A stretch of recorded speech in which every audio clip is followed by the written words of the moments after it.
जज़ाकल्लाह डॉक्टर साहब। रसूल अकरम सल्लल्लाहु अलैहि वसल्लम जब दार फ़ानी से रुखसत हुए तो ये सैयदा आयशा सिद्दीक़ा रज़ियल्लाहु ताला अन्हा की सआदत थी जो अल्लाह ने उन्हें अता की कि आप रोज़ाना बीमारी के दिनों में अज़वाज मुतहरात से पूछते कि कल मैं किसके घर में हूँ, कि हर रोज़ घर बदलते। फिर जब दिन और करीब आ गए तो फिर आपने पूछने का अंदाज बदल दिया। आपने फरमाया आयशा के घर किस दिन होगा। तो अज़वाज मुतहरात समझ गईं कि आपकी मंशा ये है कि मैं आखिरी दिन यहाँ गुजारूँ। हज़रत सौदा वाला दिन तो वैसे इनको मिला हुआ था, आप 2 दिन वहाँ रहा कर।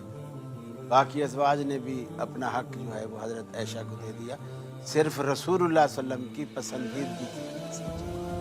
हदीस में आता है कि वो औरत सीधी जन्नत में जाएगी कि जिस दिन वो फौत हो उसका शौहर उससे खुश हो। अल्लाह।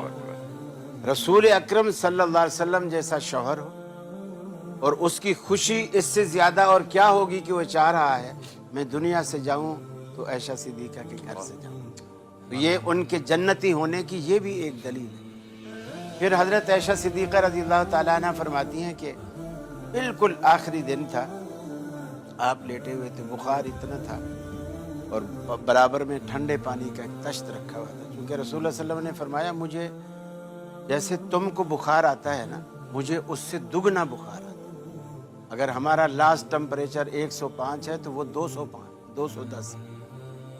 तो आप ठंडे पानी के तश्त में हाथ दबोते, बार बार चेहरे पे फेरते। इसी दौरान सैयदा फातिमा रज़ियल्लाहु ताला अन्हा घर में तशरीफ़ और रसूल अकरम की इस कैफियत को देखा तो रो पड़ी बेसाख्ता। वाह करबाबी है मेरे अब्बा की तकलीफ, यानी उनको देखा नहीं जा रहा।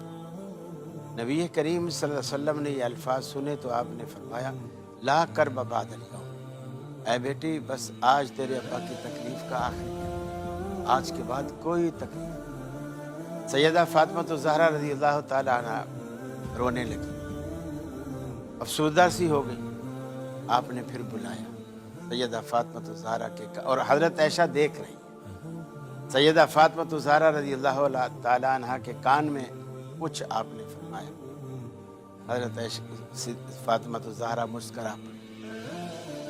जब अल्लाह के रसूल दुनिया से रुखसत हो गए तो अम्मा आयशा ने पूछा बेटी ये तो रसूलुल्लाह का राज है, मैं अफशा तो नहीं करना चाहती, लेकिन इतना तो बताओ कि तुम रोने की बात तो मुझे समझ आ गई थी, मुस्कराई किस बात।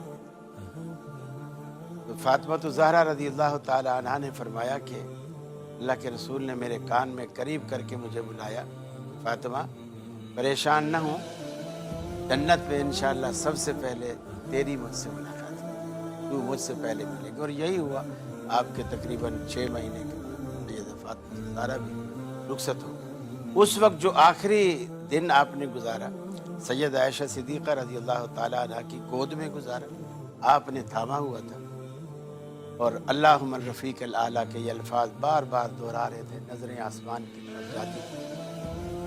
हज़रत आयशा फरमाती है मेरे भाई अब्दुर्रहमान बिन अबी बकर आए और उनके हाथ में मिसवाक थी।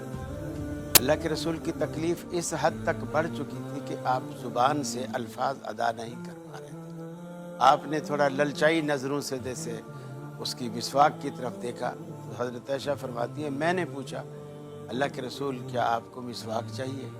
आपने थोड़ा सा सर हिलाया, फिर आप मुंह के करीब ले गए, लेकिन कमज़ोरी की वजह से उसे चबाने की चूँकि सकत न थी, आपने मुझे वापस कर दिया। मैंने पूछा मैं चबा के दूँ, आपने हाँ में सर हिलाया। हज़रत आयशा फरमाती हैं मैंने खूब अच्छी तरह उसको नरम किया। फरमाती है ये मेरी सआदत की बात है कि रसूलुल्लाह सल्लल्लाहु अलैहि वसल्लम की दुनिया के आखिरी दिन मेरा और रसूलुल्लाह का लुआब अल्लाह ने मिला दिया। सुभान अल्लाह। तो अल्लाह के रसूल सल्लल्लाहु अलैहि वसल्लम इसी इस्लाम में अल्लाह रब्बुल आलमीन बहुत खूबसूरत, बहुत खूबसूरत।